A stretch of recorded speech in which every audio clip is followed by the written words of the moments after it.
Good afternoon, brother. My name is Pastor Linus, and I'm the senior pastor, Holy Ghost Church of God Business Ministries. I'm inviting you to this 3-day Power Pack Crusade.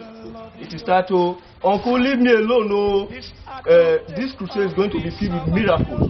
The lame will speak, the blind will walk, and the deaf will talk. Brother, this is the season 2 of this crusade. The last time we did this crusade, they brought one man to the church with only one leg. He was having only one leg.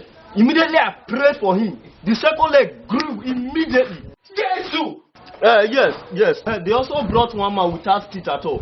Immediately I prayed for him. The 32 teeth grew at once. What? All the physically challenged people in that area were all alright. They restored back to normal. This crusade, just try to be there. If you have any physically challenged person, maybe a friend or anybody, just bring them to the church. They will be alright. Immediately I prayed for them like this. Their life never remained the same. I think I should be going now. So let's have some word of prayer. Father, Lord. Jesus is my Father. I will never ever fail.